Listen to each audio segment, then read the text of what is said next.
Far, skal jeg også pakke den her gamle bamse? Se om du kan pakke det praktiske kun. Far, hvorfor må vi ikke gå ud? Det må vi også godt, skat. Bare ikke lige nu. Din søster, hun kan putte dig i dag. Vi skal sove nu.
Det ser vi på.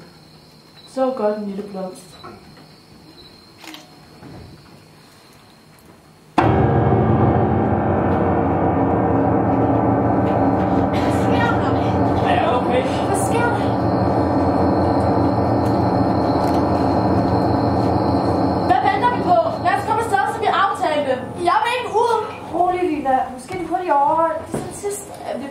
Jeg tror, vi skal gå lige nu. Vi kunne lige så godt komme her og tage alt fra os. Der er store kræfter i spil. Vi må skynde os. Hvad skal vi spade gaderne? Vi kan nå markerne i udkanten af byen, hvis vi skynder os ud bagved. Men vi må være forsigtige. De må ikke fange os. Hvad sker der, hvis de fanger os? Afsted, afsted! Kom.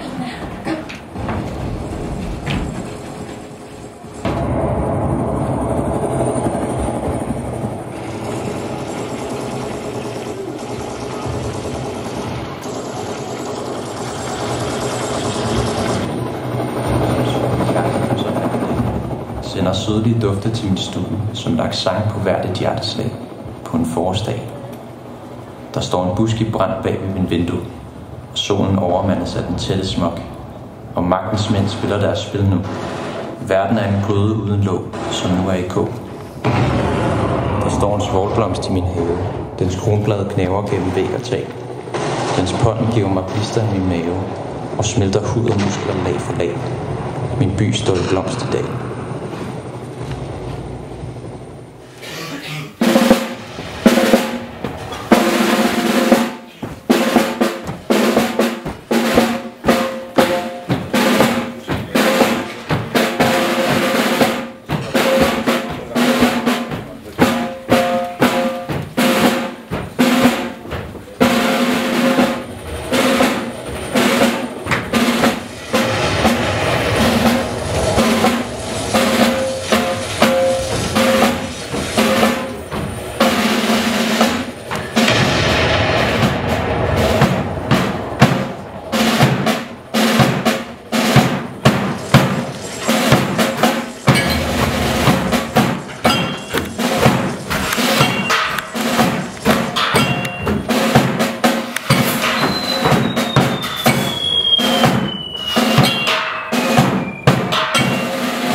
Vi kan ikke blive her meget længere.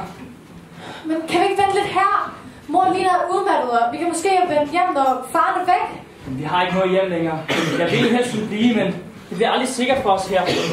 Vi bliver nødt til at flygte. Men hvorhen? Mod nord til Europa. Mange fra vores by er allerede taget afsted for at finde tryghed og lykke der. Men det bliver en lang og udmattende rejse for os alle, så vi alle sammen være stærke. Men vi skal nok klare det, hvis vi holder sammen.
Vi er i Europa nu, men vi skal længere nordpå til et land, der hedder Danmark.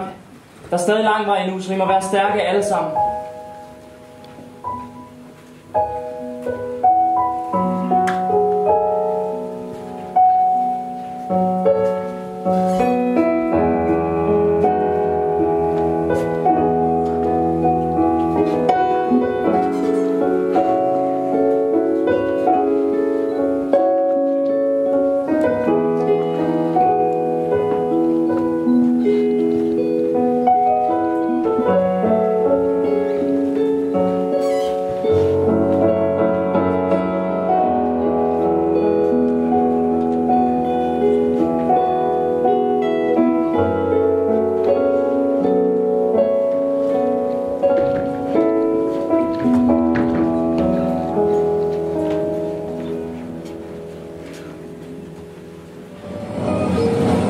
Næste stop er Københavns Hovedbanegård, og toget kører i Dyre.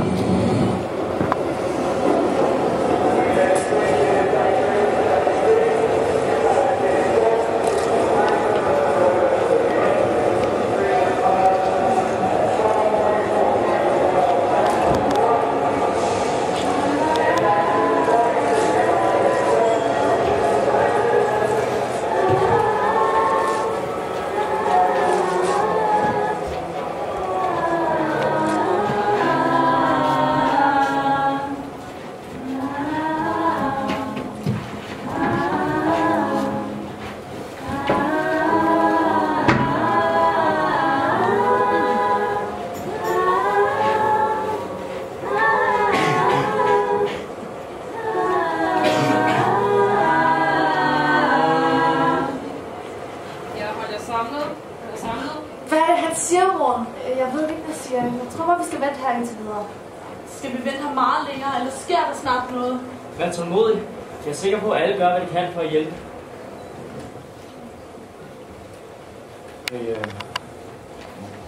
Undskyld. Hallo. Ved du, hvad alle de der mennesker er? Det er folk, der er flygtet fra krig og fattigdom. De er kommet til Danmark i håb om at finde et nyt hjem. Og tro mig, de har offret meget for at komme her. De ser virkelig trætte ud. Ja, pokker knæk. Det er familier, der rejser flere måneder uden fast her overhovedet. Men tror du ikke, vi skulle gå hen og hjælpe dem så? Lige nu har de ikke brug for vores hjælp.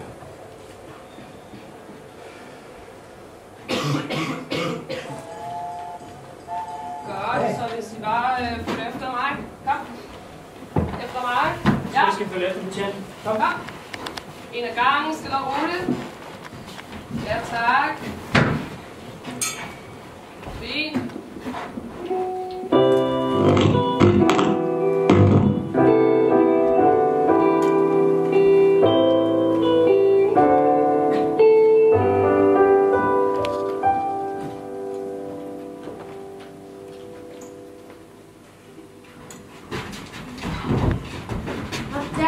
Du sidder der hele tiden. Jeg prøvede at ringe til dig 100 gange, mand.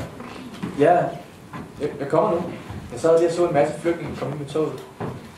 Det lyder spændende, skat, men vi skal altså skynde os hjemad. Du ved, vi får gæster her til aften. De sad bare nede på jorden og så helt udkørt ud. Jeg skulle nå at lave mad inden, og jeg havde tænkt, at vi skulle på reje Israel. Og så var det Dyfrosten reje udsolgt. Der var også en pige. Jeg tror, hun var på alder med mig. Så nu tror jeg egentlig bare, at vi stiller noget mad udefra, og så tror jeg, vi har noget is i fryseren. Men hvad var du ved at sige, Alex? Jeg tror bare godt, jeg vil hjælpe nogle af de mennesker en dag. Nu tror jeg lige, du skal starte med at blive færdig med gymnasiet først. Jo. Og så var det blevet at snakke om, at du skulle begynde på universitetet bagefter. Det tror jeg, vi var blevet enige om. Det vil jeg også gerne, men altså... Alex, vi har taget den herfra. Jeg magter ikke at tage det igen. Jeg har haft en virkelig hård arbejdsdag. Jeg overgår det. Jeg er enig med din far. Du skal tage og fokusere på dine egne ting.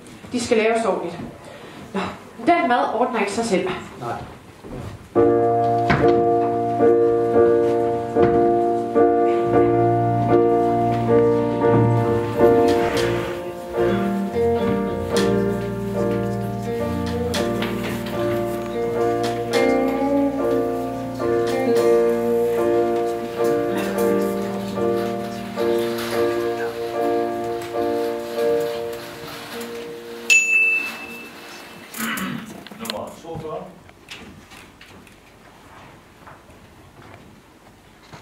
Far, hvorfor tager det så lang tid? Jeg håber snart det er os. Vi har ventet så længe nu. Alle herinde venter på at få et stykke papir, der fortæller, at de har lov til at være i landet. Det tager bare lidt tid at skrive et stykke papir til alle. Vi bliver nødt til at være tålmodige. Men tror du får lov til at blive her? Ja, det er jeg sikker på. Og hvis vi er heldige, får vi lov til at sove i rigtige senge i aften. Og i morgen kan vi gå ud og finde ud af lidt mere om stedet her. Men far, vi forstår jo slet ikke, hvad de siger. Det skal du ikke være ked af, skat. Det er nemt at lære dem sprog på en klog vej som dig. Og så skal det helt nok blive lidt nemmere. Nemt. Jeg lader os nu se. Jeg vil gerne se mere og vide mere. Finde ud af, hvad der sker i gaderne, og hvordan folk er her. Jeg vil ønske, at jeg kunne sproget, så jeg kunne lære dem bedre at kende. De ser i hvert fald fine ud, nogle af dem. Og så går de rundt i alt det der fjollede tøj. Ja, men det er ikke alle danskere, der ser sådan ud, Lina. Nogle er snavsede, og nogle er fine. Folk er forskellige alle steder, præcis som derhjemme. Ja, og man siger, at alle danskere kan lide fløderet. Så er man en rigtig dansker. Jeg vil gerne møde en rigtig dansker og smage fløderand. Det gør vi to i morgen, Lina. Så tager jeg på opdagelse. Vil du ikke også med, Raiva? Ej, I to er fjollede. Nummer 43.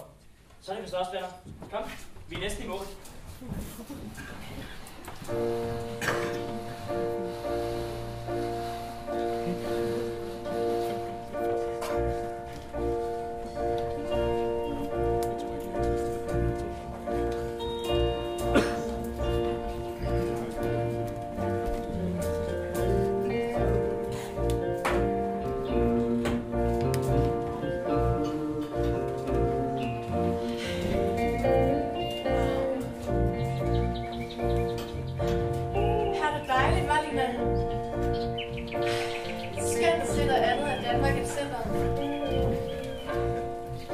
der masser små børn på din alder, du godt kan lege med.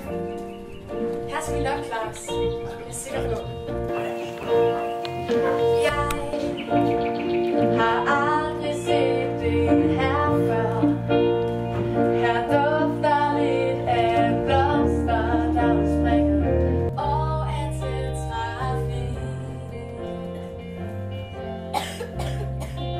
Hvad skal der til for at jeg vil finde byens indre?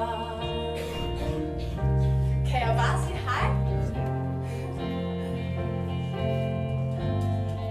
Husene så høje, der er sikkert 1000 mennesker i.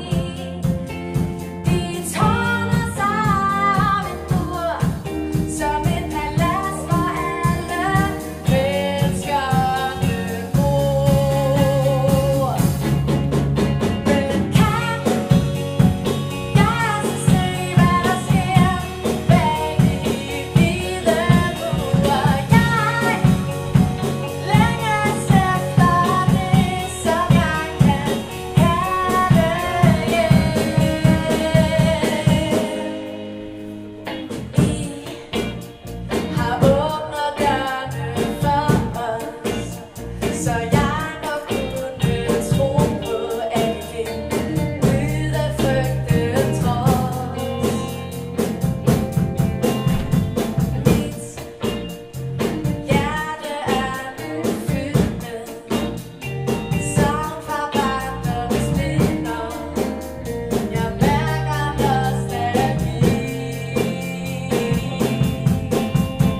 Husene så høje, der er sikkert 1000 mennesker i. De tårner sig om en mur, om et palads, hvor alle menneskerne bor. Men kan jeg så se, hvad der sker bag de hvide mure? Jeg længes efter det, som jeg kan kalde hjem. Men kan jeg så se, hvad der sker bag de hvide mure? Jeg længes efter det, som jeg kan kalde hjem.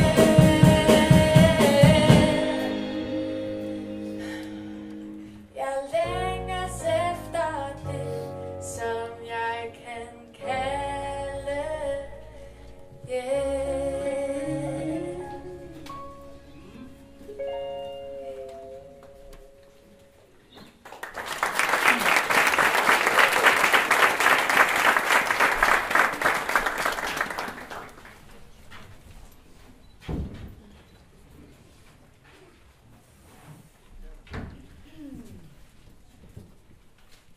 Vi må værne om det danske samfund.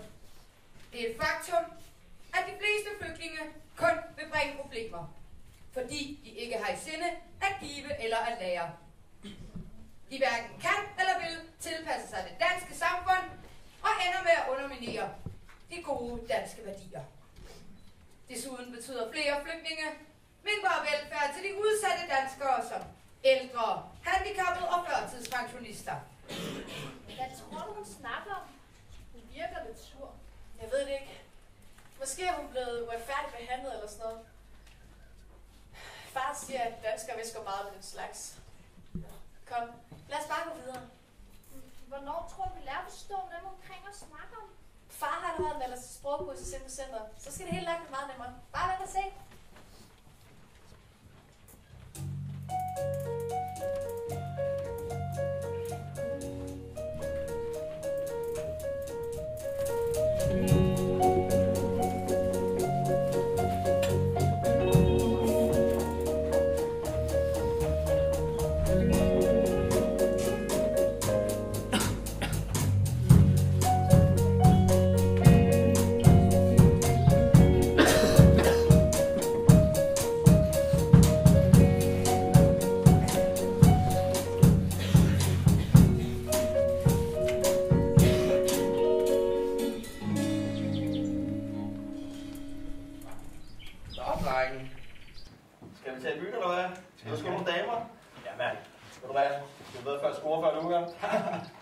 drenge.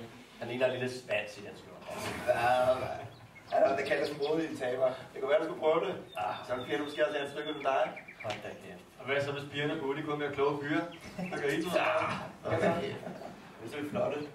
Ja. Det gik godt. Jeg klarede mig, jeg fik beviset med. Ej, hvor er det god. Nu har du også knoklet et helt år for at få det danske bevis. Må vi se det? Ja da. Det tog godt nok lang tid derinde. Hvad sagde de? Hende dame, der kom ud fra, sagde, at det var godt klaret på et år. Velkommen til det danske samfund, sagde hun. Og ja, så sagde hun, at jeg nok skulle klare mig. Ej, gider der nogen, der sagde det til mig? Nå, men det er ikke nogen, der siger, at du er så god. Tak, firman. Uden jer havde jeg aldrig lært dansk. I er så skønne jo. Nå, drengene. Var det bytte, eller hvad? Alex. Nu er der ikke med sidste gang. Jeg kan godt se dig sidste gang. Der fandt vi fandt det sygeste sted. Pole dance efter kl. 12. Du fandt det. Ja, men jeg ved godt, drenge. Jeg kommer bare til at skulle høre på min fars prædiken hele dagen i morgen, hvis jeg ikke får det de sidste papirer til vores første semesterprøve i næste uge. Kom nu, mand, altså. Han lovede mig, at vi kunne øve lidt sammen. At øve? Ej, Alex. Måske skulle du tage lidt med hænderne i stedet, hva'? Hold nu op. Hey, mindst glemmer jeg ikke at mine penge i en strippers behov. Jo. Prøv at høre. Alex, ikke? Han skal nok slå det med brystet, når han får CEO, der hvor I to arbejder, ikke? Ja. Slap nu af. Ej, men det kunne måske være fedt med lidt tid ude. Lad os se på det, venner. Ja, lad os se på det senere, ikke? Altså, jeg skal lige vælge mig venlig om lidt, så vi kan aftale det, når vi går. Hvis vi ellers skal multitaske, ikke? Nå, piger. Nu er jeg snart fået nok af bøger og ildelukkede lokaler. Skal vi ikke komme videre? Jo, lad os gå over i universitetsparken. Ja, vi må fejre, hvad der siger. God idé, piger. Nå, skal vi lige drikke ud, inden vi smutter, eller hvad? Ja, men skål, drenge. Tror det vil være. Skål. Hvad for en bare tænker, vi skal få i aften? Jeg tænker, der var der flest damer. Rigtig svar. Så må vi jo finde den. Det kan vi bare.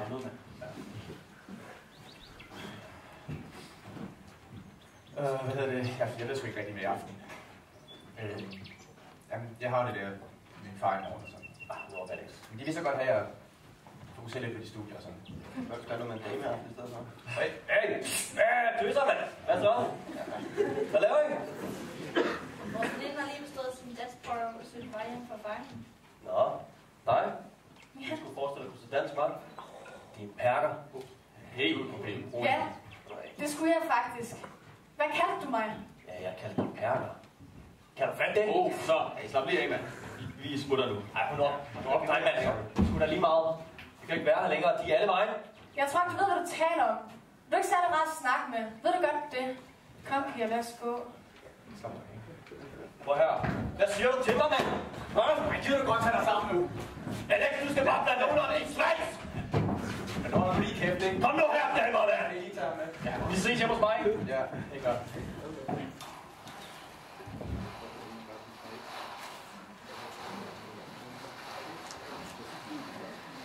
Hey, det må virkelig undskylde. Han kan godt være lidt for meget nogle gange, især når han lige har fået et par øl. Tak. Tak for hjælpen. Ja, det var godt nok ubehageligt. Tak fordi jeg var lidt med. Sorry. Her. Tak. Nå. Jeg må hellere smutte med pigerne. Ja, klar. Jeg skal også lige se, om jeg kan finde mine venner. Hey, og tillykke med det, ikke? Tak.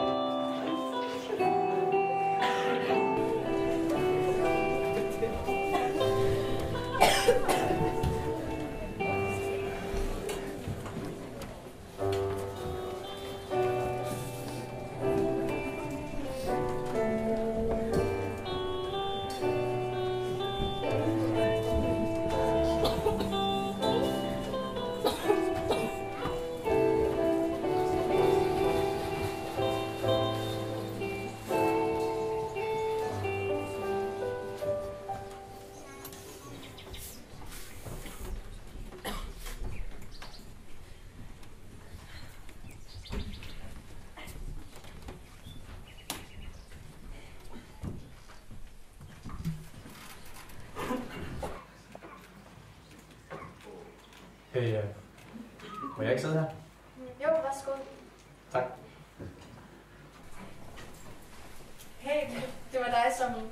Ja, mig med vennerne, der ødelagde din fest i fredags. Altså, jeg er ikke ligefrem stolt af det, der skete der. Det må du virkelig undskylde. Det gør ikke noget. Det er noget, jeg lige har reddet med papirerne der.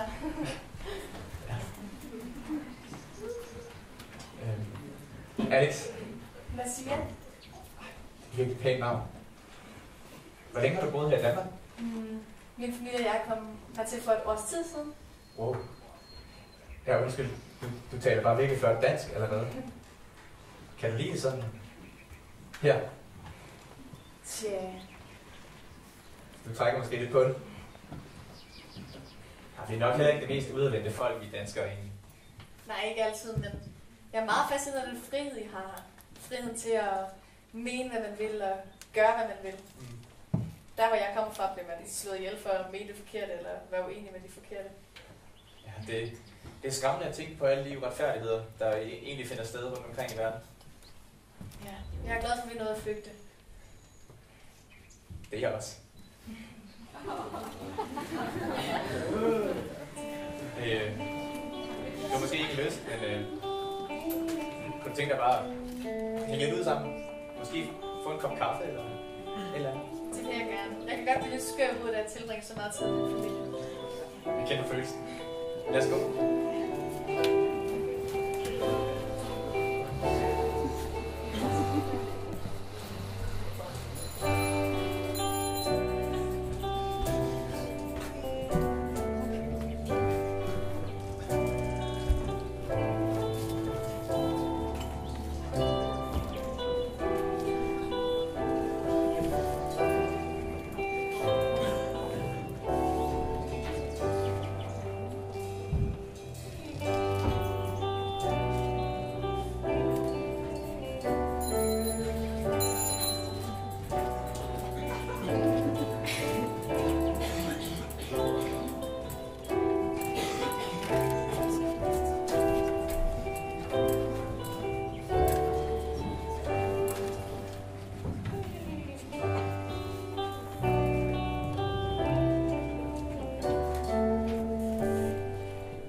Jeg må hellere til hjemme. Jeg tror, min familie har ventet på mig.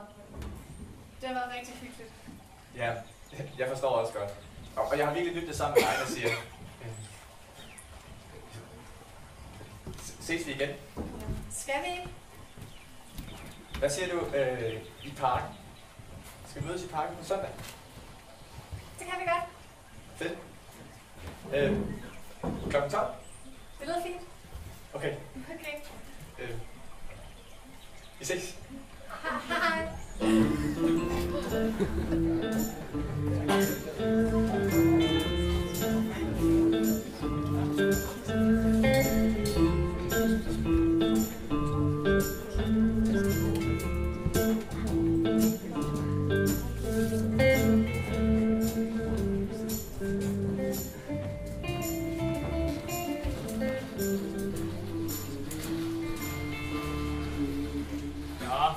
Vi er ved at være sent, unge dame. Og bare 5 minutter mere. Jeg er næsten færdig med min tegning. Ej, der er også en dag i morgen. Kom, så skal jeg nok. Så går mor med ind og putter dig. Okay.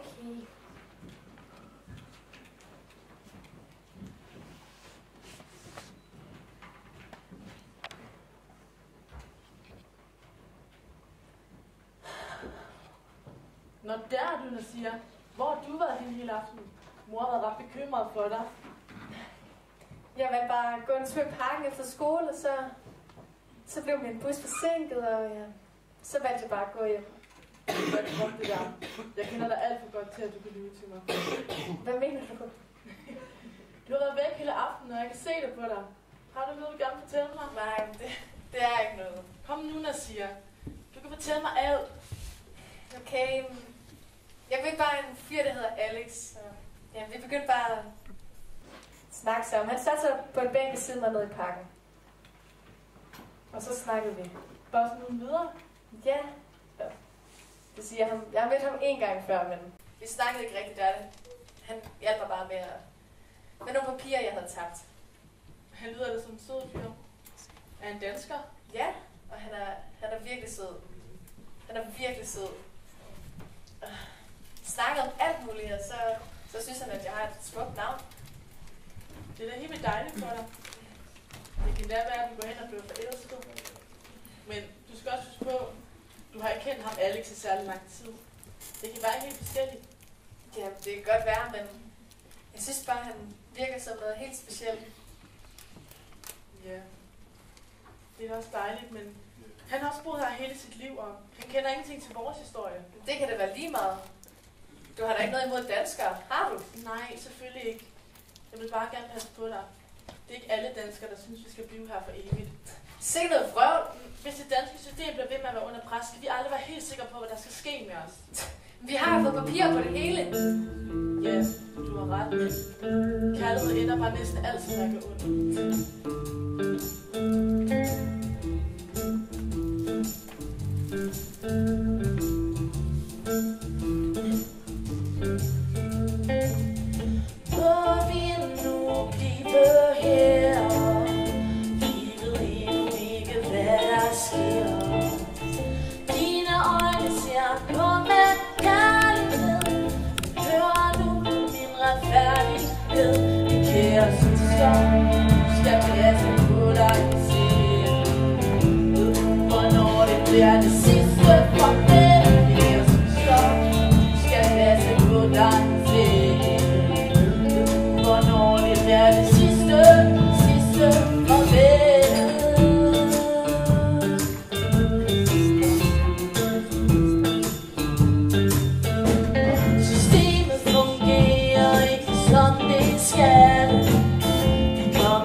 Mener du Nasia?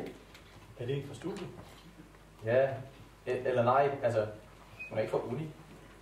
Men hun læste samme sted indtil sidste uge. Hun bestod sit danskkursus der. Hvad er det, du siger? Er I kærester? Det ved jeg ikke, mor. Er det hende, der skriver? Hvad? Nej. Kan I overhovedet tale sammen? Sagde du ikke, at hun kun lige var kommet til Danmark?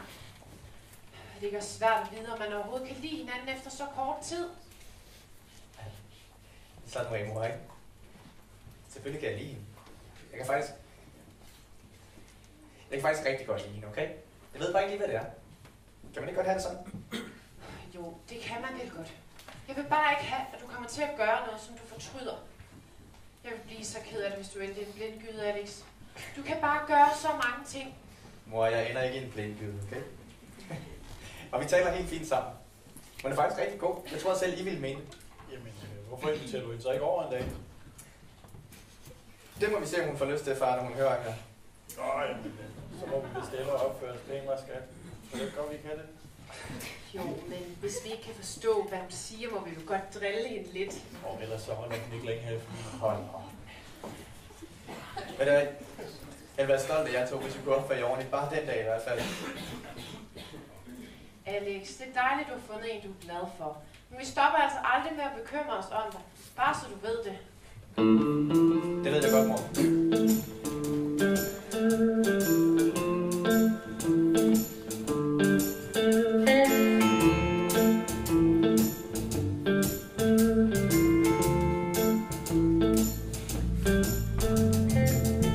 Min søn, du er så kær. Vi er hos dig lige meget, hvad der sker. Dine øjne ser kun med kærlighed, men det giver næsten altid vanskeligt. Vi kan også høre, du skal passe på dig selv. Men du er pige og kysser drømme for det. Du kan også høre, du skal passe på dig selv. Men du er pige og kysser drømme for det.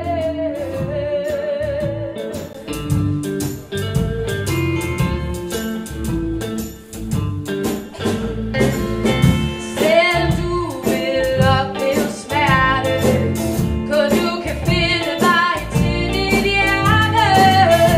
Intet på din vej skal forhindre dig i at lade mål og ambition bestå.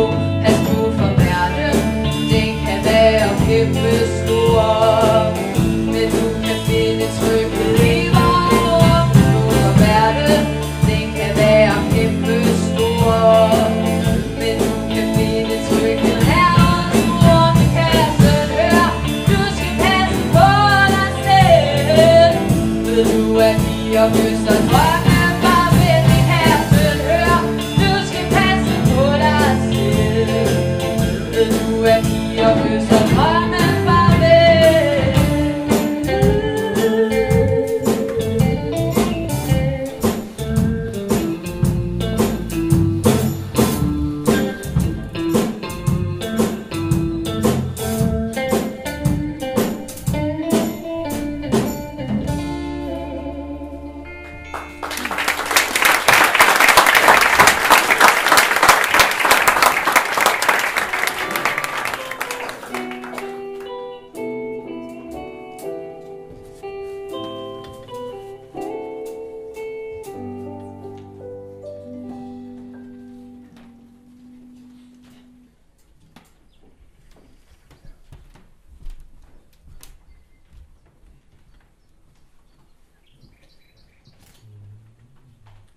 Okay.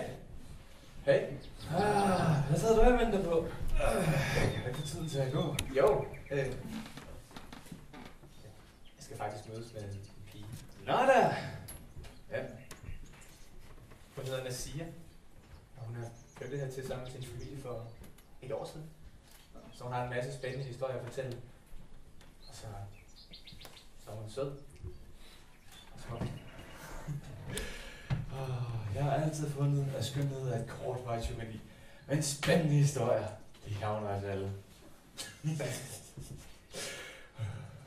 Det kan du måske have ret i. Men mine forældre, de synes, at jeg skal fokusere mere på mit studie. Men de kan altså ikke holde mig fra at se Nasia. Selvfølgelig ikke. Og du er så gammel nok til at tage den her beslutninger? Jo. Eller... Ja, det lader ikke til at være godt for dem endnu, men det skulle da mene. Tja, de fleste unge mennesker synes, at forældre er latterlige i ny og dag. Men senere vil jeg blive taknemmelig for, hvad de har gjort for jer. Det kan du nok ret i. Hey, jeg fik aldrig dit navn sidst, vi snakkede sammen. Du forsvandt så hurtigt. Nej. Ja. Jeg blev ikke kaldt så meget. Jeg har været hjemløs i lang tid, og der er sgu ikke mig, der gider snakke med en som mig. Nej, men du må da have et navn, ikke? Er det ikke Nassia, der går der? Så må jeg nok hellere smutte. Ja. Ved det nu, Alex. Klokken er mere, end du tror. Tak. Hvem var det, du snakkede med? Det var... jeg fik faktisk ikke engang navn. Han fortalte mig bare, at han havde været hjemløs i lang tid. Han er sådan lidt underlig, egentlig. Hvorfor? Jeg ved ikke. Jeg kan ikke sådan sætte en finger på det. Men det er bare som, at man ser nogle ting, som forbigår de fleste andre. Ja, eller også så har han bare roller på loftet. Så man hellere få fat i skadedødsbekæmpelsen eller sådan noget? Nej, undskyld. Det er ikke på den måde. Han er jo hjemløs, så han har ikke engang et loft. Det betyder bare, at han måske er lidt småskøbt. Nå. Jeg forstår. Det var den mærkelige måde at sige det på. Ja, det kan du nok være ret i, siger. Jeg tror, at nogle gange så siger man bare tingene på en anden måde, fordi det egentlig er for groft at sige, hvad man egentlig mener. Det virker til, at danskerne godt kan lige sige alt muligt andet, end det vi egentlig havde tænkt sig. Ja, det er så fint. Hvordan har du det egentlig? Kan du stadig lide at være? Jamen, jeg har det godt. Jeg begyndte at synes, at det føles som hjemme, og at mine forældre tog den rigtige beslutning, dengang vi flygtede. Ja, det er da dejligt. Ja. Og hvad med din familie? Lige når mine forældre også begyndte at kunne lide det her, men Raida savner vores gamle hjem og er bange for, at det ikke vil blive accepteret, når der er så mange, der er flyttet gennem de sidste par år. Ja, men altså heldigvis, så tager langt de fleste almindelige danskere imod flygtninge med åbne arme. Det er også mit indtryk, men Raida stod altså ikke på jer. Hun har også sagt, at jeg virkelig skal overveje, om jeg vil ses med dig. Ja, jeg forstår. Vil du så det? Eller, ja. Vil du stadig se? Ja, selvfølgelig. Det er der ikke nogen, der skal bestemme over. Okay. Desuden er du en af grunde til at føle mig hjemme. Okay. Ja.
Jamen, ja, det skal man.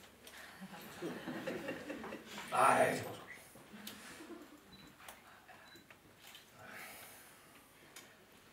Okay, ja. Okay, ja. Vi holder en pause på 15 minutter. Og vi har drikkevarer. Ja, det har vi. Ja. Lige nedenunder.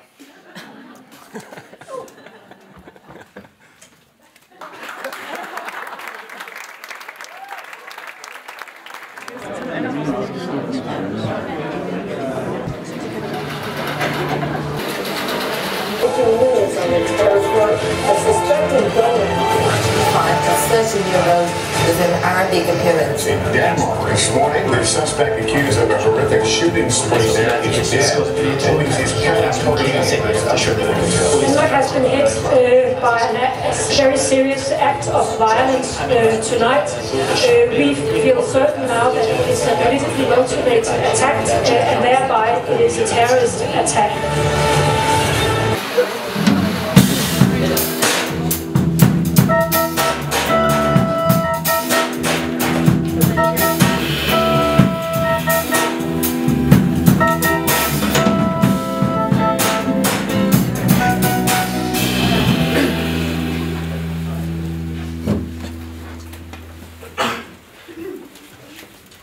Kan vi få en reaktion på angrebet fra dig, Ulla Skarp?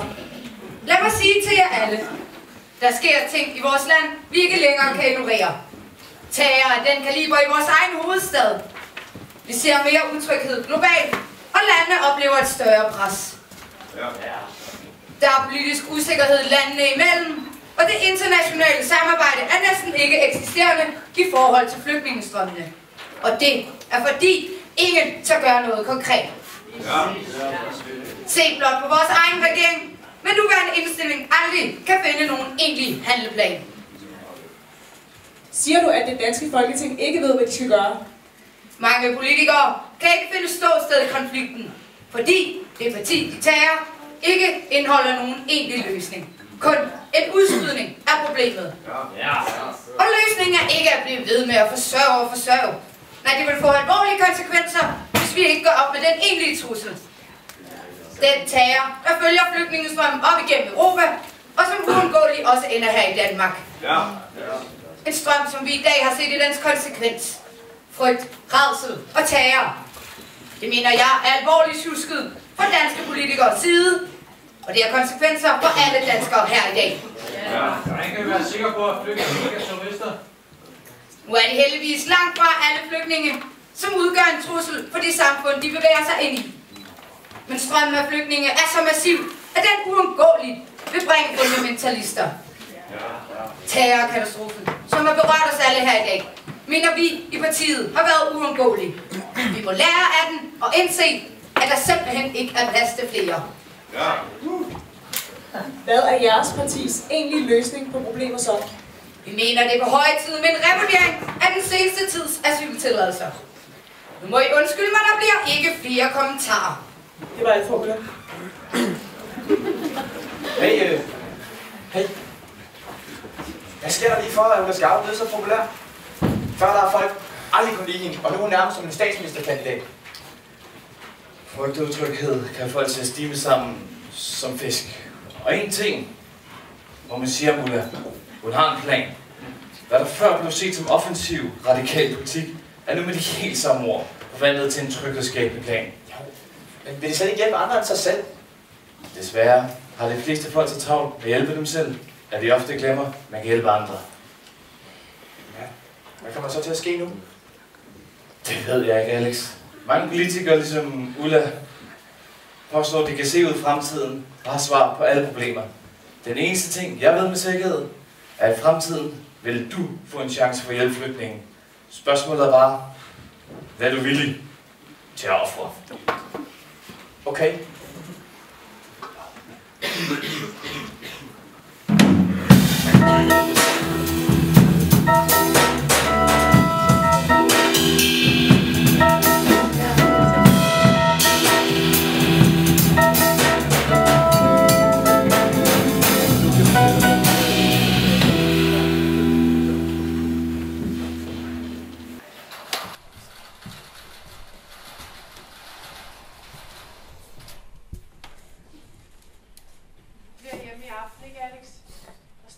terrormistænkte, de ikke har fanget endnu. Jo. Jeg forstår det bare ikke. Hvordan kan nogen finde på at slå andre ihjel? Det er uskyldige mennesker, som de aldrig har mødt før. Jamen altså, verden er et stort sted, Alex, og mennesker er meget forskellige rundt omkring i de forskellige kulturer. Og altså, nogle steder, der mener man ikke, det er okay at være anderledes. Og andre steder, der slår man ihjel for det, man tror på. Jo, men og flygtninge, det kan altså desværre også være sådan nogle mennesker. De kommer fra mellemøstlig baggrund og med en anden religion. Men vil der ikke altid være nogen, som er gale i skralden? Altså ligegyldigt, hvor de kommer fra. Behøver vi altid at tale om? en bestemt slags mennesker fra et bestemt land? Nej, altså det kan du have ret i, Alex. Altså, verden er fuld af dumme mennesker. Men henrettelser, selvmordsbomber og stening af kvinder, det kommer alt sammen fra de kulturer, som flygtningestrøm, den desværre bringer med sig heroppe. Jeg forstår det bare ikke. Hey, og hvad sker der for, at Ulla Skarp nu er blevet så populær? Hvor kom det lige pludselig fra? Altså, hun har altid været meget aktiv omkring de emner, som der nu diskuteres. Altså, selvfølgelig er terrorhandling her. Alex, vi bliver nødt til at snakke om dit forhold til Nasia. Hendes familie vil helt sikkert gennemgå mange bekymringer efter terrorangreb. Ja. For de er jo flygtninge. Det kan være svært for dem at navigere blandt andre flygtninge. Også i et samfund, som oplever de ting, der sker lige nu. Mor, de var flygtninge. Og det er de altså ikke mere. De bor her, ligesom vi gør nu. Men er man kommet som flygtning tidligere, og har man ikke opnået dansk statsborgerskab, er der altså en vis risiko for at blive genoptaget i systemets sagsbehandling. Hvad for noget? At blive genoptaget i systemets sagsbehandling? Det betyder bare, at de er bundet af midlertidige love, som er lige så gældende som straffeloven.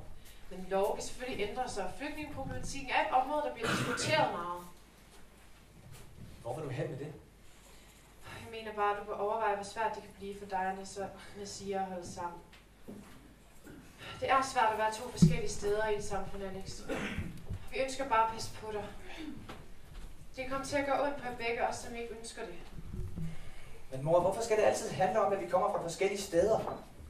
Altså, hendes familie er god nok, og jeg vil også være sammen med hende, selv hvis det skulle blive en smule svært. Bare du tænker dig om, Alex. Husk på, at de her ting kan betyde mere for andre end for dig. Men du kan altid komme til os. Det ved jeg.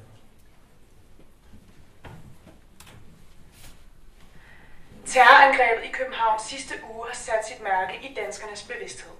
Følelserne er tydelige, utryghed og frustrationer, men dog også fornyet samhørighed. Ved Storkespringvandet ligger tusindvis af blomster og budskaber om fred skrevet på fliserne. I aften afholdes en mindeceremoni for de afdøde. Samtidig præges gadebilledet af højreorienterede demonstrationer, der demonstrerer for, at politikerne skal komme med en mere handlekraftig løsning. Jeg har fået besøg i studiet af Ulla Skarp. Og Ulla, hvad synes du om denne tydelige kontrast i gadebilledet? Jeg synes, det er utrolig rørende at se de mange hilsner, der er kommet til ofrene for sidste uges forfærdeligheder. Og i aften skal vi mindes de uskyldige mennesker, der har mistet deres liv. Og det er vores pligt at trøste deres pårørende. Samtidig er angrebet et utvisteligt tegn på, at vi står over for store udfordringer i Danmark.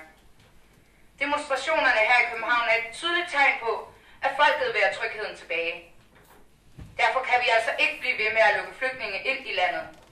Og jeg opfordrer til, at alle danskere bruger deres stemme og kommer med til demonstrationerne. Jeg forstår simpelthen ikke, hvorfor den kvinde pludselig har fået så meget opbakning. Hun er helt åbenlyst fordomsfuld og diskriminerende. Ja, men hun er også handlekraftig, og det falder de fleste danskere åbenbart for. Hvis du spørger mig, er de for bange til at tænke selv. Nu er det dig, der er fordomsfuld, Rita. De fleste danskere er så en del skarpere, Ulla. Måske. Men dem, der ikke er, vil blive ved med at støtte hende. Og jeg har bare på fornemmelsen, at det vil komme til at volde os problemer inden længe. Men danskerne vil jo aldrig... Din søster har ret, Nasia. Du kan ikke bare gå rundt og tro, at alle folk vil os det bedste. Der er rigtig mange her i landet, der slet ikke ønsker, at vi skal være her. Hvad ved du om det? Kig dig omkring. Du hørte, hvad de sagde i radioen. Men de fleste danskere vil os kun det bedste. Tag nu Alex for eksempel. Alex? Hvem er Alex? Er der noget, du ikke har fortalt mor og jeg? Nej, jo. Det har jeg ikke fortalt jer. Alex er bare en tæt ven. En, jeg har mødt på skolen. Han er rigtig rar at være sammen med. Det er da bare dejligt, skat. Nej, er han ikke lidt mere end det? Rita, jeg synes ikke, du skal blande dig. Men det er han jo. Jeg kan se det på dig. Du synes, han er rigtig sød, ikke? Du er forelsket. Er det rigtigt, Nasia? Det tror jeg. For første gang har jeg mødt en, hvor jeg er helt mig selv. Men hvorfor har du så ikke fortalt os noget? Hvis det virkelig betyder noget for dig, vil vi jo gerne vide det. Det ved jeg ikke. Jeg troede måske bare, at I vil være skeptiske eller sige det samme som Raida. Det er dejligt, du har mødt en sød fyr, skat. Han virker til at være rigtig sød og til at passe ind her, hvad du fortæller. Men der er noget, vi bliver nødt til at snakke om. Hvad er det? Gaderne er ikke så sikre, som de har været. I hvert fald ikke for os. Og hvis den her radikalisering af landet fortsætter, så kan vi altså ikke lade at gå alene ud på, i byen om aftenen. Men så gav det slet ikke til. Ulla Skarp skabte et helt forvrænget billede af hele situationen. Et forvrænget billede? Ja. Ulla Skarp får lov til at skabe hele situationen, og hun har sine løgne på dagsordenen hele tiden. Hørte du ikke, hvordan hun direkte opfordrede til, at folk skulle gå på gaden? Det er kun et spørgsmål om tid, før det ender galt. Og vi vil jo bare gerne beskytte jer. Og derfor har mor og jeg altså besluttet, at I ikke må gå alene ud på på gaden om aftenen. Startende fra i dag. Hvad? Jeg har sådan en aftale med Alex i aften. Ja, måske skulle du også genoverveje, om det nu er en god idé med ham Alex der. Hvad snakker du om? Du kender ikke Alex. Du har ikke engang mødt ham endnu. Nej, men det her, det handler om noget større end dig, siger. Og det handler om noget større end dig og Alex. Vi vil jo bare gerne passe på jer. I disse svære tider, hvor holdningen til flygtninge er blevet mere ekstrem, så bliver vi nødt til at holde sammen som familie og værne om vores traditioner og kultur. Kultur? Ja, kultur. Du har ikke kendt Alex særlig længe, og du aner ikke, hvornår hun vil svigte dig. Men du kan altid stole på os. Jeg forstår ikke, hvor jeg vil hen med alt det her. Jeg siger bare, at Alex er lidt ligesom en af de nyeste brikker, du har tilføjet til dit tårn. Han kan nemt fjernes, uden at der sker noget. Men familien og traditionerne, det er de klodser, der er lagt allerede, da du blev født. Og fjerner du dem, så falder tårnet altså sammen. Jeg er ligeglad med, hvad I siger. I kan ikke holde mig fra at se Alex. Hvad siger? Hvad siger?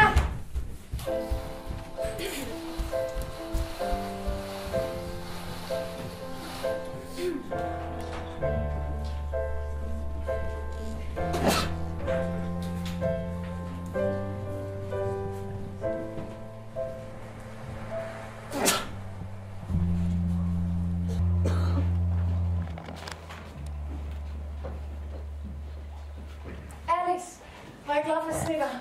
Det er altså ikke helt nemt derhjemme. Hvad sker der? Min familie er bekymret for, hvad der skal ske, når Ulla Skam har fået så meget opbakning. De synes ikke godt, at vi ses. Og de er bange for, hvad der vil ske, når vi skal bekymre os så meget om, hvad der sker på Christiansborg. Men hvad synes du? Det ved jeg ikke, Alex. Jeg vil bare gerne være sammen med dig, men jeg er også bange for, at du bliver taget fra mig igen. Jeg forstår godt, at du er nervøs, jeg siger. Men det, der sker mellem os, det må da være for os at bestemme. Men hvad hvis der sker noget, som vi ikke kan bestemme over? Det gør der ikke, okay? Det tror jeg på. Så vidt går det aldrig. Og selv hvis det gjorde, så skal jeg nok være der for dig. Selv hvis du ikke er i Danmark længere, så vil jeg være med dig. Ja. Vi kunne tage afsted til et hvilket som helst land. Og det vil ikke bekymre mig, for vi vil være der sammen. Men jeg har lyst til at være så nemt, men vi kommer fra forskellige kulturer, Alex. Hvad nu, hvis vi er for forskellige? Det tror jeg ikke, vi er. Jeg skal nok hjælpe dig her, okay?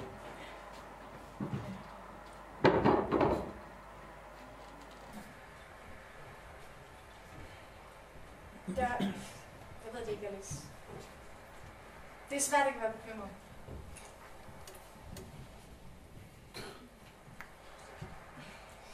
Jeg ved det ikke. Jeg ved det ikke.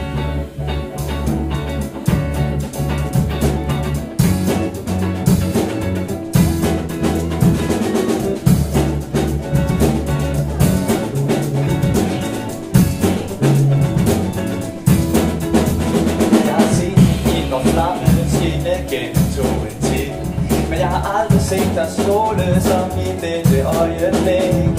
Jeg tror, at vi kan lære fra hinanden til. Så lad os snakke lidt med venner. Jeg tror, jeg har det lidt som du. Det tror jeg egentlig også. Og vi får skubbet det i hovedet. Alle andre vil os ondt. At fugle med forskellige prag, der synger unison. Vi snakker kun om kløfterne og hjertens brambarhed. Så lad os vide vores masker. Jeg tror, der er mennesker bagved. Jeg er ikke bange for de ting, som du står for.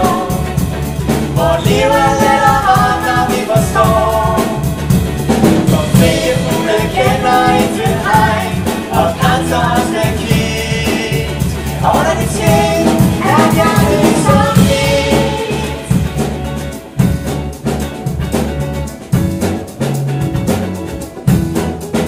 Jeg har taget alt for givet, og mit liv har været en leg. Og nu står jeg her og ønsker, at jeg kunne dele det med dig. Jeg ser i dine øjne, du har samme grund som jeg.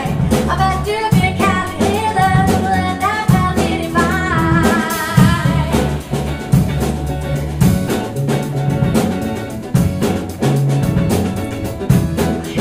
Prøv at du viser mig den virkelighed, vi glemte bag vores dør. Men jeg vil trodse horisonter og se, at verden bag er større. Jeg har lyst til at gøre ting, jeg aldrig kunne før. Så du er her og tager min hånd, så tror jeg godt, jeg tør.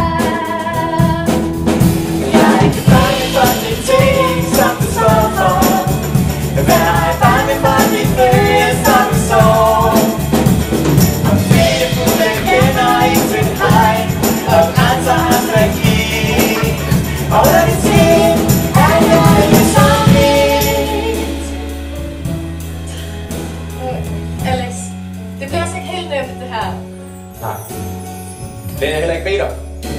Men det skal nok gå, ikke? Men hvad så med min familie? Det skal nok blive bedre med tiden. Men lige nu, der handler det bare om dig og mig. Måske. Jeg ved det ikke. Måske har du ret. Måske har du ret. Jeg er ikke bange for de ting, som du står for. Jeg er bange for de følelser, du sår. Og med hjertet i min bryst som ikke om nat, fordi jeg er svigt. Jeg kan bruge det som man til det, som du står for. Jeg er bange for de følelser, du sår. Og med hjertet i min bryst som ikke om nat, fordi jeg er svigt. Jeg kan bruge det som man til det.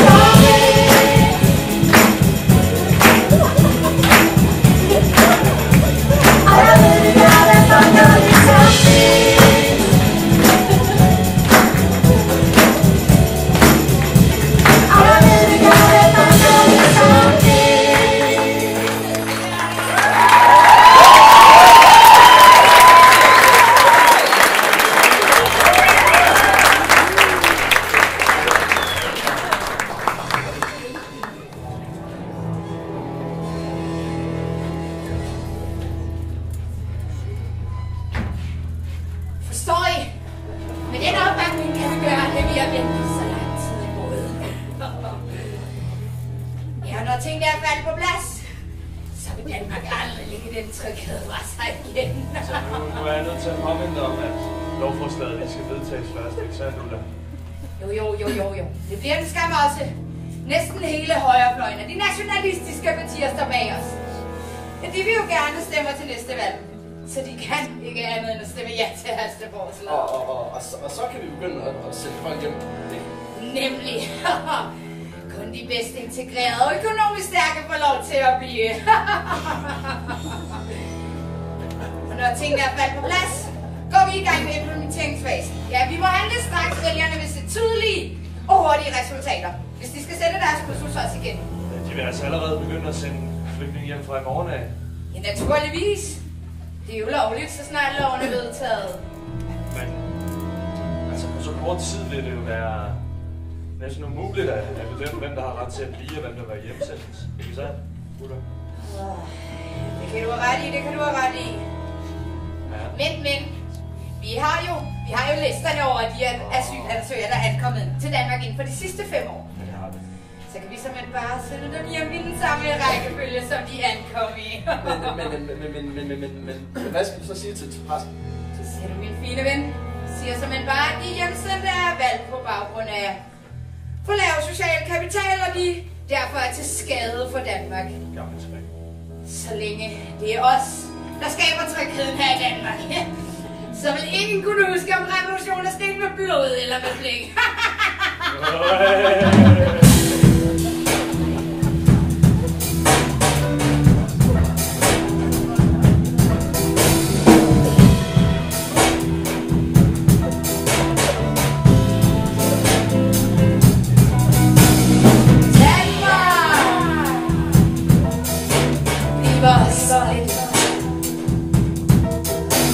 Når vi åbner vores dør, vi får tænkt på de svage, på de ældre og mørke. Og Danmark, du er så smuk. Men du ved, hvis det vil regne, hvis vi bare lukker handen, ja, så taber vi vegne. Jeg er så langt af start. Hvem tager hende til selv i krydset, Ulla skarper på et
679, 600, 601 og 602. Ja, det er vist rigtigt nok. Ja, super. Nå, men når jeg kommer med en besked fra ministeriet, ifølge paragraf 27 stykke 3, så stopper jeres opholdstilladelse i Danmark om 10 dage. Så I må gerne forberede jer på det, og møde på hovedbanegården på dagen, hvor I vil modtage jeres hjemrejsebillet. Hvad mener du? Hvordan kan vi dog have gjort os fortjent til sådan en besked? Hvad har vi gjort? Det kan jeg da ikke svare på her. Altså, I kan ringe til kommunen, hvis I vil diskutere jeres sag, hvis I mener, at der er nogle forkerte oplysninger. Men det tvivler jeg stærkt på, for I har selv givet dem. I kan da ikke bare smide os ud. Vi har begge arbejdet, og pigerne har gået i skole. Vi har tilbudt sig så godt vi kunne, og vi har lært dansk. Men fru, det er ikke mit problem. Altså, når I ikke har boet her i mere end 5 år, og ikke er ordentligt integreret, så må I hjem. Sådan er det. Jeg forstår det ikke. Vi har gjort alt, hvad vi kunne. Vi er hverken kriminelle, der udnytter jeres socialydelser. Ja, jeg må bede om ikke at blive stillet flere spørgsmål nu. Vel, det er ikke min pligt at oplyse jer. I kan kontakte kommunen. God dag. Ha' det godt, unger. Du må da fortælle os noget mere. Du kan ikke bare... Jeg vidste, at vi ikke er rigtig velkomne. Jeg har frygtet det hele tiden. Jamen, der må der være noget, vi kan gøre. Skal vi flygte igen? Nej, det kan I tro, vi ikke skal. Det vil jeg ikke tillade, men det lader heller ikke til, at vi kan blive her. Jeg tager til kommunen. Altså, vi må i hvert fald gøre vores for, at det her ender lykkeligt. Men når en betjent banker på døren med en sådan besked, så kan vi godt regne med, at det bliver en hård kamp.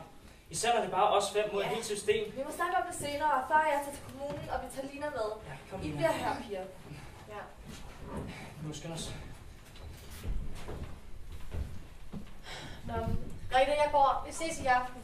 Men, hvor skal du hen? Jeg sagde, vi ses i aften. Nej, man siger, hold op. Du skal hjem til Alex, skal du ikke? Jo, det skal jeg. Og nu ved du det. Så nu går jeg altså.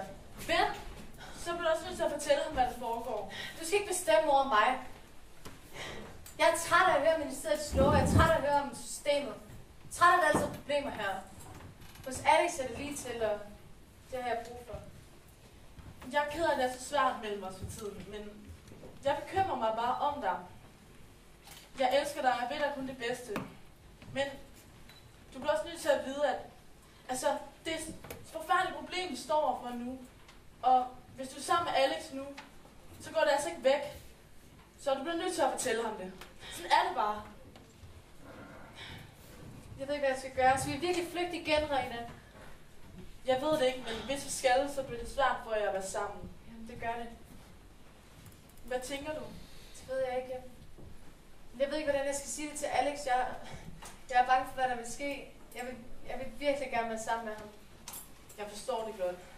Det hele er lidt skræmmende lige nu, men du bliver bare nødt til at fortælle ham. Det fortjener han. Men han vil kæmpe for mig, Rita. Han tror ikke på, at systemet og ministeriets lov skiller sig ad. Og hvis vi flygter, tror jeg engang, det vil stoppe ham. Og hvis vi tager afsted, kan han jo ikke tage med. Han er til her. Du har ret. Det er nok bedst, hvis han ikke ved, at vi måske skal forlade landet. Du må fortælle ham, at I er for forskellige, så han ikke får falske forhåbninger. Skub ham fra dig, så han kan komme videre med sit liv og sine drømme, hvis det er, vi skal hjem. Du har nok ret. Uanset hvad jeg gør, vil det blive hårdt.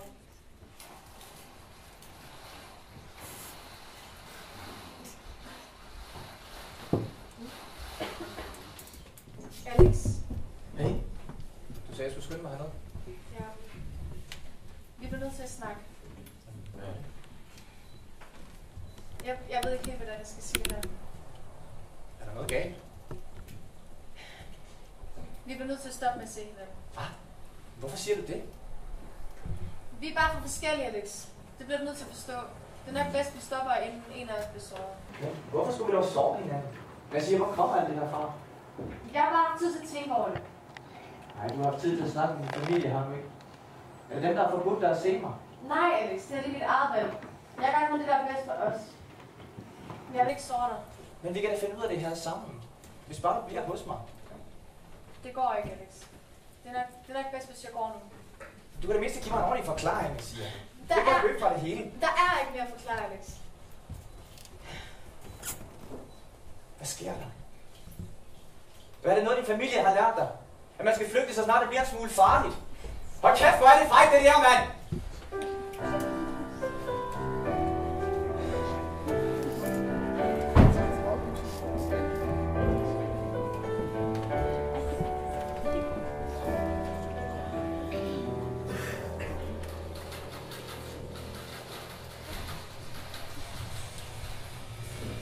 Fuck, man. Jeg gider ikke de der dumme fredagstilbud og bare sidde her og tylle øl hele aften. Så der bare til min stripklub i stedet for. Jeg er sgu ligeglad. Så jeg skal bare være stiv, ja. Ja, det skal jeg også. Fedt. Skal vi sige det til vanligt? Hende, der skruer kassedame, ikke? Eller bartender, eller whatever. Han drikker gratis hele aften. Så skal det fandme ikke være nede hende fra kiosken, mand. Så lige hvad hvis man var Alex, hva'? Jeg kunne godt finde på sådan noget. Så. Hvis der går det smag.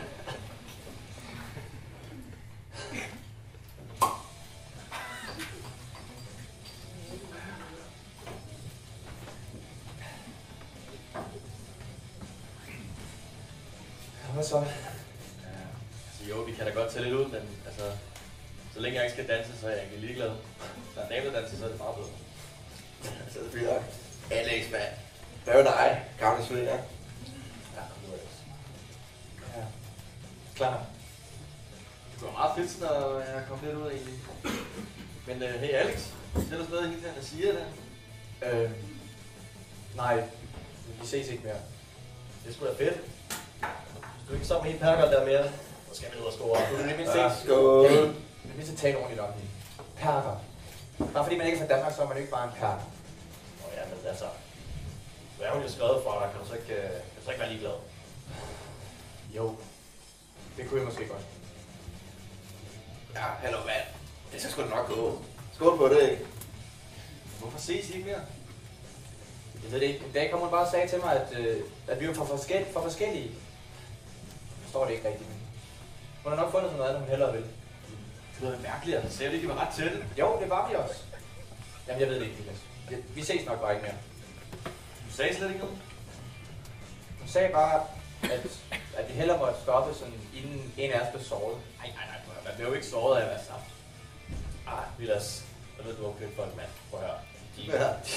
De slår dig i stykker. Det er ikke for sjov. Jeg ved det ikke, mand. Det var som om, hun var bange for, at jeg ligesom skulle blive såret. Men over hvad? Har du ikke hørt, at integrationsministeriet begyndte at sende flygtninge hjem? Jo. Tror du ikke godt, at du har haft indflydelse på Nasia? Jo, selvfølgelig. Altså, men så alligevel ikke vel, fordi hendes familie har været godt integreret. Men de er da ikke i fare for at blive sendt hjem. Og det var et eller andet. Hun sagde jo ikke noget til dig. Hun virkede ikke som sig selv. Det var som om, der var et eller andet, hun ikke ville sige. Det lyder som om, du er nødt til at finde ud af det. Du kan da ikke bare lade det ligge, jo. Det var ligesom hende, der sagde, at hun ikke ville ses mere. Det er ikke rigtig min beslutning. Hvad skal jeg gøre? Alex, mand. Altså, skal du ikke gøre noget? Damen har valgt dig fra. Det var synd for hende, ikke? Ja. Nu tager vi i byen. Så får vi da bare der tanker, ikke? Er det rigtigt, eller hvad? Ja. Nej. Du skal spørge hende igen. Prøv at høre, Alex, jeg kender dig for godt, og jeg ved, at du ikke bare kan lade det ligge. Men er det da ikke bare en lille smule, at du ikke kender hele sandheden? Gør noget ved det, mand. Du skal opsøge hende for helvede. Ja, måske har du ret, Jonas. Jeg er nok nødt til det. Vi havde virkelig godt sammen. Og så lige pludselig, så var det bare slut. Det giver ikke nogen mening. Men så er det byen i aften, ikke? Ja, men det haster heller ikke med hende der Nationalha eller sådan noget. Jeg er ked af det, drenge. Det føles simpelthen forkert at vente. Jeg er nødt til det.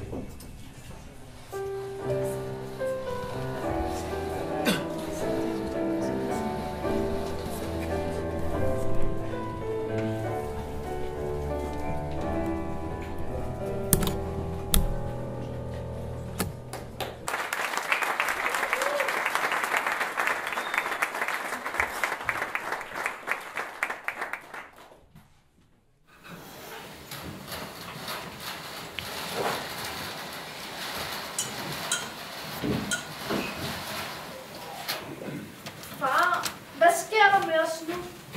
Det er ikke skat. Jeg ved bare, at vi ikke har lov til at være her mere. Hvor skal vi så være hen? Det er heller ikke, men vi tager toget sydpå i morgen aften.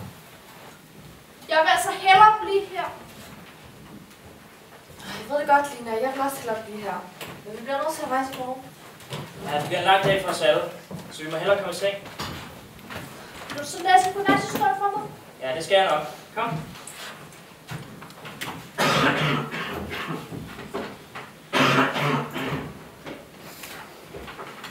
Bare kom ind. Hej. Hvad kan jeg hjælpe dig med? Hej, Jeg kom for at snakke med Nasir. Jeg hedder Alex. Nasir, der er ikke, der gerne vil tale med dig. Alex, hvad laver du her? Jeg kom for at snakke med dig. Jeg vil vide, hvad der sker her. Det er altså ikke det bedste tidspunkt lige nu. Vi har travlt. Raida, kan I to lige give os bare 4 minutter? Følge 4 øjne, Raida. Kom, jeg er til fejl. Alex, du skulle ikke være kommet. Men jeg var nødt til at se dig igen. Jeg kunne mærke, der var et eller andet galt. Ministeriet har frataget os retten til beboerne. Vi skal rejse med toget i morgen aften. Allerede i morgen? Men hvorfor har du ikke fortalt mig det? Jeg var bange for at såre dig og give dig falske forhåbninger. Jeg var bange for, at du skulle ofre for meget for min skyld. Men jeg vil jo gerne ofre noget for jer. Men jeg vil da kæmpe for, at I kan få lov at blive her. Vi har allerede forsøgt os. Min mor og far har nærmest konstant været på kommunen for at finde ud af, hvorfor vi skal hjem. Men det eneste, det siger, det er bare, at vi er blevet udvalgt på baggrund af vores sociale kapital og økonomi. Det forstår jeg simpelthen ikke. At I har gjort alt, hvad I kunne for at blive ordentligt integreret her. Jamen, åbenbart ikke nok. Men vi må da kunne gøre et eller andet. Nej, Alex. Det var præcis derfor, jeg ikke fortalte dig det her. Du er nødt til at være stærk og komme videre nu. Jeg ville ønske, det ikke skulle være sådan her. Ja, også mig. Men det ligger uden for vores hænder nu.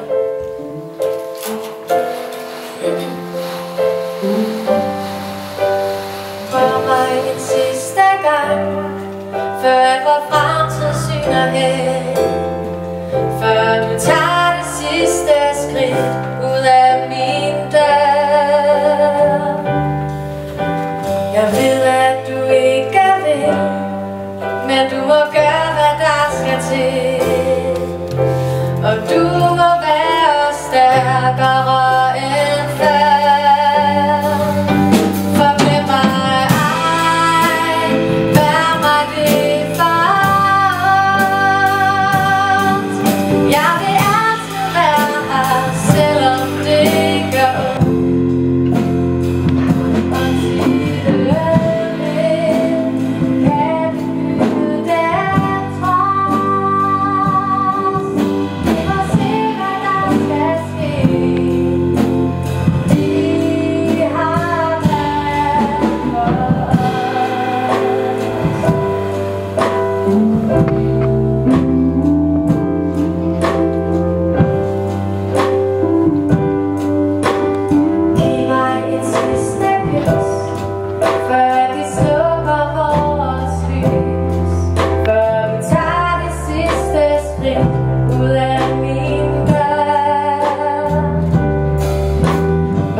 Nasir. Hendes familie har fået frataget deres opholdstilladelse. Vi skal ud af landet allerede senere i dag. Fuck mand, det er jeg virkelig ked af. Jeg tror stadig ikke rigtigt, det ser lige for mig. Jeg kommer nok aldrig til at se den igen. Det giver heller ikke nogen mening, altså. Jeg tror kun, at Skarps lov vedrørte familier med lav social kapital og dårlig økonomi. Så vidt jeg ved, så har Nasirs familie ikke haft problemer med nogen af delene. Det har de heller ikke. Men det er åbenbart blevet vurderet, at de ikke kan få lov at være her mere. Jeg skulle få lagt det ud, mand. Hvad laver I to sønninger? Han er okay.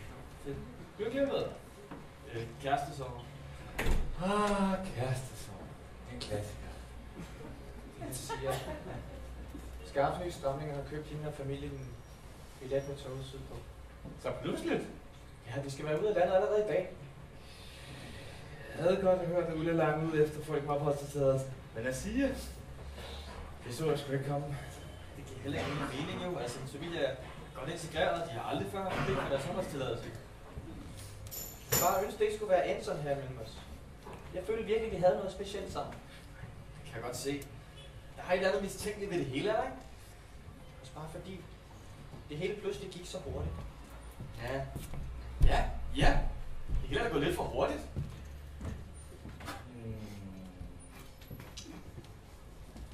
Ja, der er et eller andet, der ikke helt stemmer. Alex, spurgte du Nasia grunden til hendes hjemsendelse, hvad det var? Ja. De havde ikke fået så meget at vide, faktisk. Kun at de var udvalgt på baggrund af deres sociale kapital og noget med økonomi. Ja. Det er også det, der stod i loven, der blev vedtaget i Folketinget sidste uge. Men hvordan skulle de have nået at vurdere så mange sager på så kort tid? De har da slet ikke noget danskere et overblik. Du har ret, Niels. Men hvad skal vi nu? Hvad skal vi gøre? Altså for så vidt kunne Nasia være på vej på toget allerede nu. Vi må få at vide præcis, hvordan der sager er blevet vurderet. Måske kan vi forespørge om, for dokumenterne er offentliggjort. Men hvordan skal vi nå det i tide? Jeg tror, Ulla har en tale inde på Hovedbanegården senere i dag. Det er foran det første hold flygtninge, der bliver sendt hjem. Siger du, at vi skal tage dig ind og forsøge at stoppe hende? Alex, jeg kan ikke få dig til at gøre noget som helst. Du må tage dine egne beslutninger. Vi kan ikke blive stående her og vente på, at Nasias familie bliver sendt hjem. Kom, lad os gå ned og kræve en ordentlig forklaring. Meget kan man sige om Ulla Skarp, men at være på Hovedbanegården i dag som i dag, det eddermame modigt.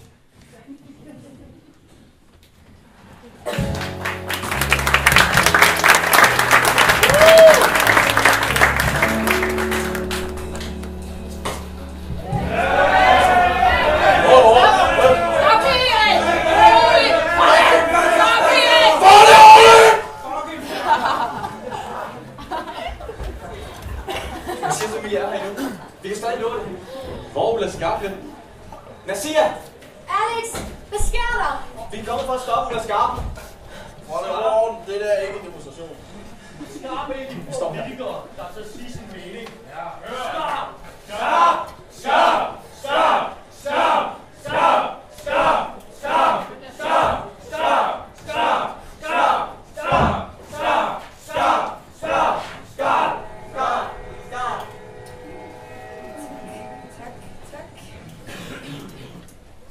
I dag er en historisk dag.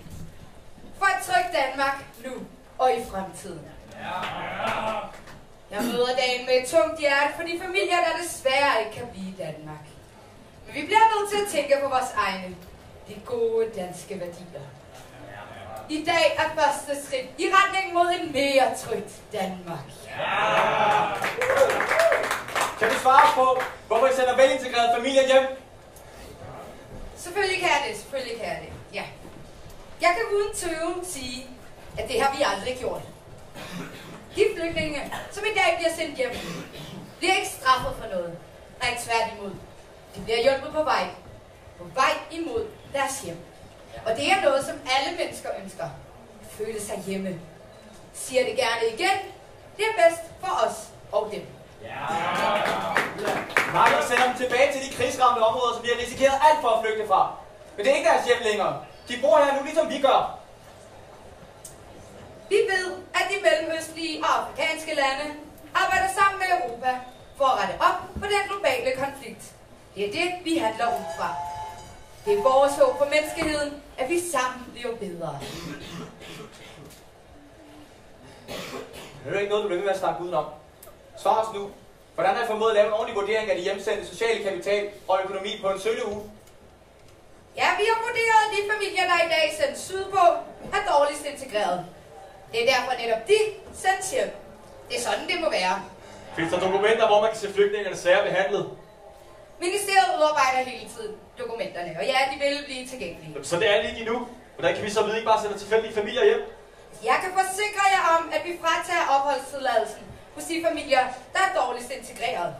Det er sådan, at hvis man ikke er integreret, er man en skade for sig selv og resten af Danmark. Det må vi gøre en ende på. Det er jo ikke noget, du vil med at sige det samme.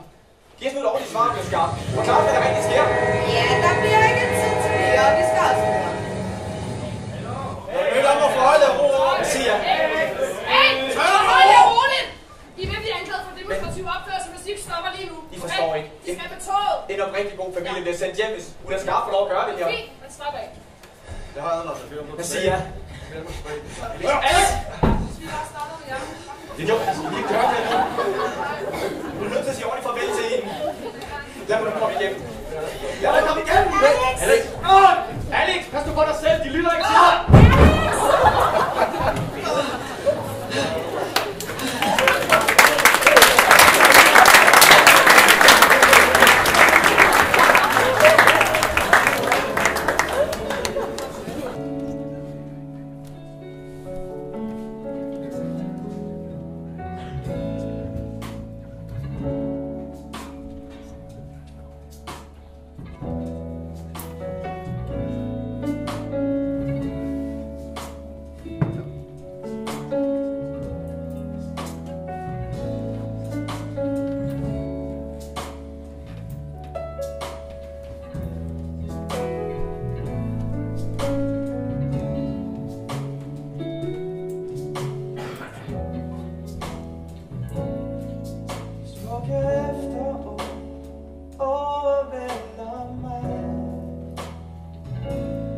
Viser sig overalt, støj i brun farve.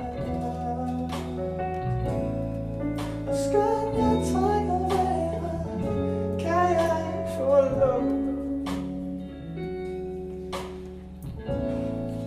Alt hvad der er smukt, drænes fra mig nu. Og nu ser vi aldrig det du ser og hvor du er. Ses kun i glimt, susende forbi. Og jeg forstår ikke, når verden viser sig som den gør. Det er ikke rigtigt vel, er vi sådan her.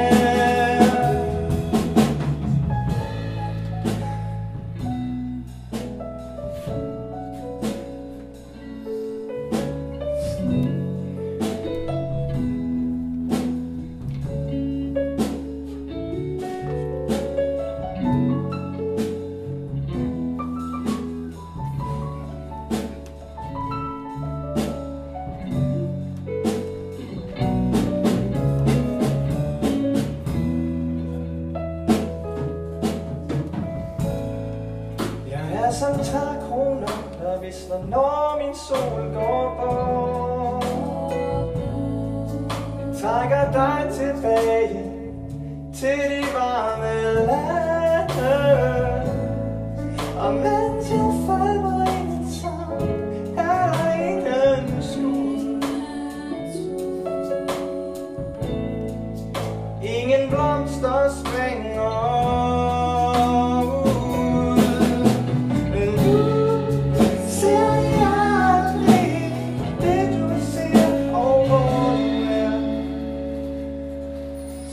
Kun i glimt, susende forbi. Og jeg forstår det ikke, når verden viser sig, som den gør. Det er ikke rigtigt vel, er vi sådan her.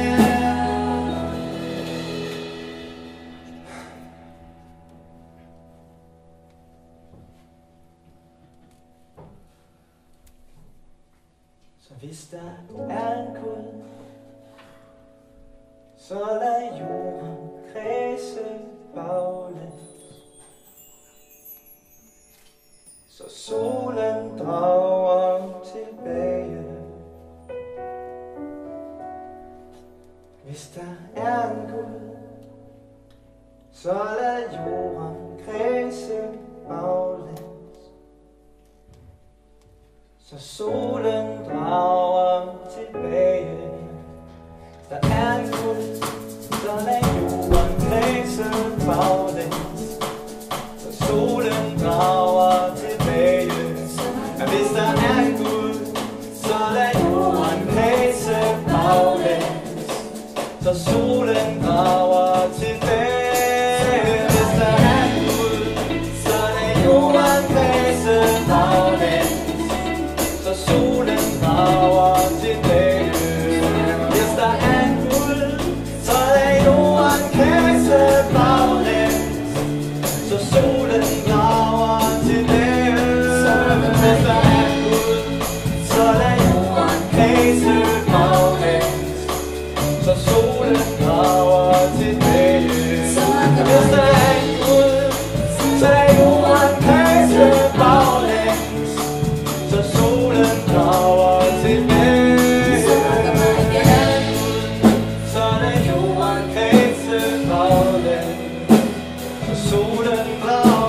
for at gøre det.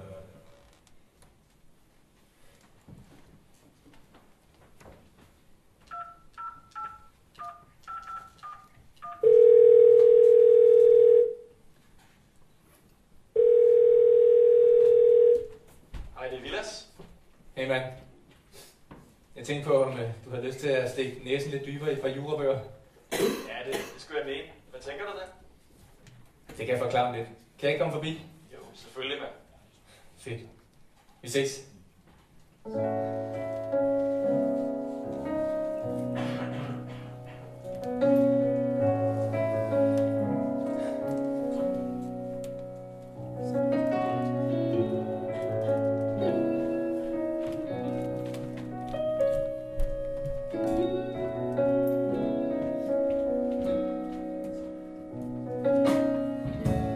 Verden er mindre, end den plejede at være.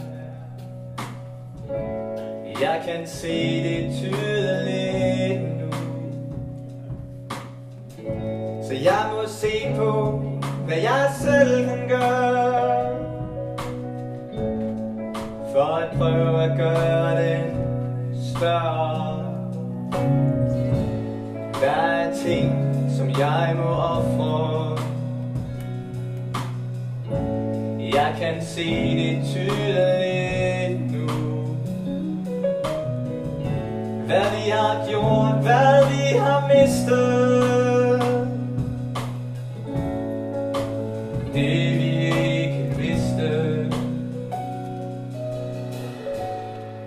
Kan vi åbne vores hjerter? Kan vi dele vores hjem? Kan vi krydse vores grænser, hvis vi åbner vores sind?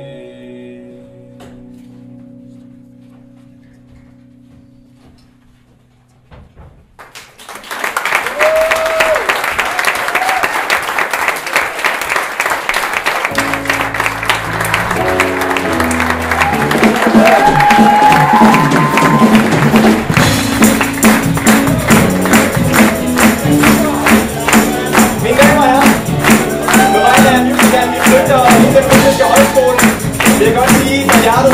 Tusind mange tak. Og mens jeg hænder oppe, så skal jeg blive lidt ud til nogen her. Jeg synes, vi skal starte lidt bagved. Så lys og nød og tænksætning. Og til bands og korer, der har spillet og fundet for os sammen. Og må du ikke glemme scene, sminke, PR og foto. Der har været med til at skabe det. Så står der en hel hold skuespillere heroppe, som også altid har været med til det her. Men særligt skal jeg rigtig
kan vi krydse vores grænser. Hvis vi åbner